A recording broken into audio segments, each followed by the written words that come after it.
All right, do you want the cold, hard facts about illegal immigration in the UK? Well, buckle up, because this is going to sting. Let's start by talking about Giorgia Meloni, Italy's Prime Minister, of course. She's just achieved the lowest illegal immigration figures in Italy since January 2022. That's right, Meloni has slashed illegal immigration by a staggering 59% in just 1 year. 66,000 migrants landed in Italy during that year. And how did she do it? Well, the EU say it was by spending cold, hard cash, funding, training and equipping Tunisian and Libyan coast guards to stop the boats before they even set sail. And let's not forget, Italy is managing the Mediterranean Sea, a body of water so vast it makes our English Channel look like a puddle. But let's turn back to the UK, shall we? That short stretch between Dover and Calais, well, more migrants crossed into Britain than Italy. Well, over 67,500 of them. And that's after we threw 500 million at the French border force to supposedly keep us safe. And for what? More crossings, more chaos, and more failure. But here's the killer stat. Between December and January, Italy had just 478 arrivals by sea. And the UK, well, we had a jaw-dropping 3,254. That's a 580% difference. So are Libyan coast guards genuinely more effective than the highly trained, well-equipped and extremely well-funded French coast guards? In further stark contrast, Trump has vowed to launch the largest deportation program in American history, starting on his first day in office tomorrow. The scope of his deterrence is staggering, with an estimated 11 million undocumented migrants and asylum seekers in the US. It's going to be a big job, but I think there's only one man for it. Where's the will? Where there's a will, there's a way, right? But this constant failure to grasp the illegal migration issue is leading to more and more questions and less answers from our government.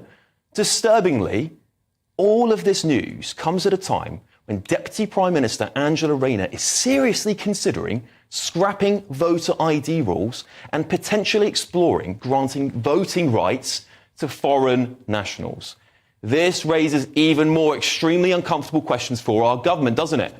And of course, Elon Musk has gone as far to suggest that Keir Starmer is importing voters, but I possibly couldn't comment.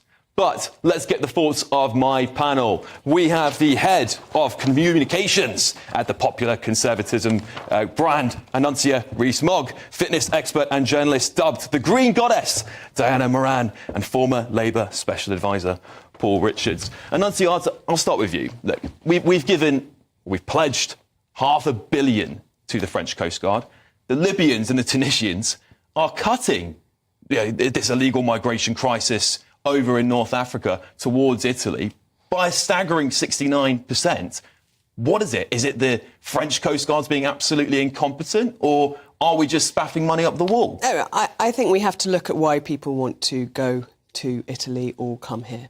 And we are giving illegal migrants great incentives to come, that you get a hotel, you don't get detained. It's not a punitive way of life. There are benefits available, food allowances, mobile phones, free dentistry, so on and so forth. And Meloni has done an immense job of making it pretty unpleasant to arrive in Italy. And funnily enough, if it's not a nice place to go, people don't want to come. Yeah, so Paul, it's that deterrence, isn't it? You know, a lot of illegal immigrants seem to think that we're the sort of benefits Britain. They're going to come here, they're going to get a hotel, they might get, extra cash for whatever they need throughout the week. They get a hot meal. That's more than some homeless veterans are getting from our government. I live in a town where we have some of these, or had some of these hotels. They are not feather-bedded. They are not nice three-star hotels. They're pretty grim. They get a tiny amount of money each day. And, of course, crucially, they're not allowed to go out and work and earn money and pay taxes and be part of society. So, and they're lumped together day after day. It's not an easy option at all, Annunciata. I know you're about to tell me that it is. Hotels they've taken in Skegness are the ones that our British tourists pay good money to go to, but can't go to because they've all been taken over. Well, I've said before, by we need illegal to, immigrants. that's why we need to. So disgusting, they would have gone out of business a long time ago. That's why I think we need to go after the hoteliers who are profiteering. But the hoteliers are being paid by the government. Surely that's just good I know, business, right? Like, well, I why think would you not accept that? I think they're profiteering, and I think actually they should be taxed on that because they're just making a lot of millions of pounds out of other people's misery. Yeah, but then we're taxing money that the government has also just paid out of the coffers. We need to. And they'll add it to the government's bill and make. We need to remove that business model where you could just empty your hotel, your struggling hotel, just fill it full of people and get money off the state. Hotels, they well, the ones I'm talking about are business, because obviously tourism in this country is seasonal. And most people don't want to go to. They're profiteering. They're profiteering. You know they are. Diana, I want to bring you into this. I mean, look, Elon Musk has said Keir Starmer's importing voters. Do you agree with that? It could be that he's doing that, but certainly just going back to the hotel business, I mean, I visit Somerset, which I know you're from, and various other parts, and these beautiful hotels are not able to take holiday makers just at the moment.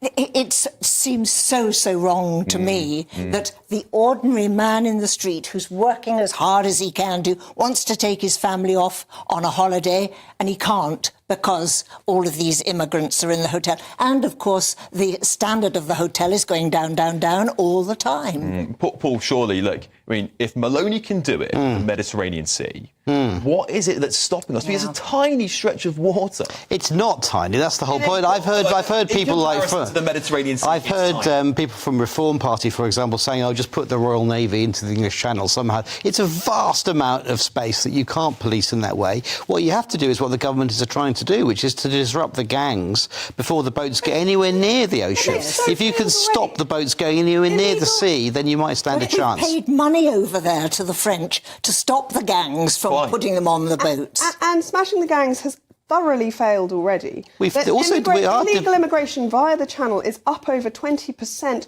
just since Labour So are elected. deportations, though. The deportations rates are the highest ever. You'll accept that? A deterrent, whether you like wasn't it or a deterrent. It was shown wasn't to be a deterrent before it even started. It was cost millions and didn't work. And numbers have gone through the roof. Some gangs might be smashed, but the thing is, it is a tetra. It has another head that will crop up elsewhere. A hydra? Well, that's what we're seeing, isn't it? Thank you. That's what we're seeing in Annunciata. We're seeing reports that even though Maloney has smashed some of the gangs, so to speak, in the North African part of the world, they're just moving. They're just moving around. They're going through Turkey now. The money is very attractive. What is the answer? Well, the question is... Because I think smashing the gangs is a good start, but if there's a better idea, let's hear it. We do have to do it, but surely there's got to be more we can do. If and each government... You've got to scrap the incentive of people to, A, risk their lives. Make the country terrible so nobody wants to come here. 12 months on record. I mean, the Tories did try that. Dying in the Channel, and we should think of their lives and their well-being. We should scrap the attractiveness of risking life and paying criminals money. That means smash the gangs, though. That's what smashing the gangs is. Diana, do you... To stop the boats coming across, they must see the boats leaving the French shore. Well, Diana, do you think that the incentive is just too high for illegal immigrants to come in? Do you think, why on earth would they not want to come to the UK? Because it seems to me like we are the softest touch in Europe. I would agree with you.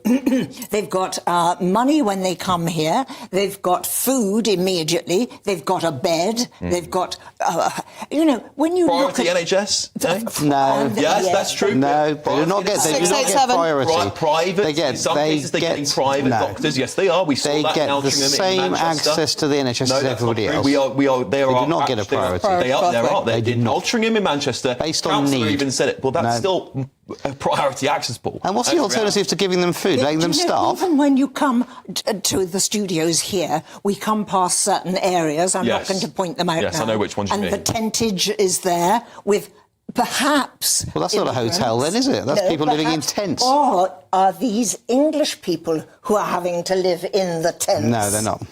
Well, Annunciata, we do have a massive homelessness crisis in the UK. Should we not be spending these billions that we're spending on illegal migrants on them first before we look for charity elsewhere? Of course, we should be looking after our own before we try and solve the rest of the world's problems. Yes. But most of these migrants are economic migrants. We have people in this country who are struggling and who are suffering, and our money and our taxpayer funds should go towards them.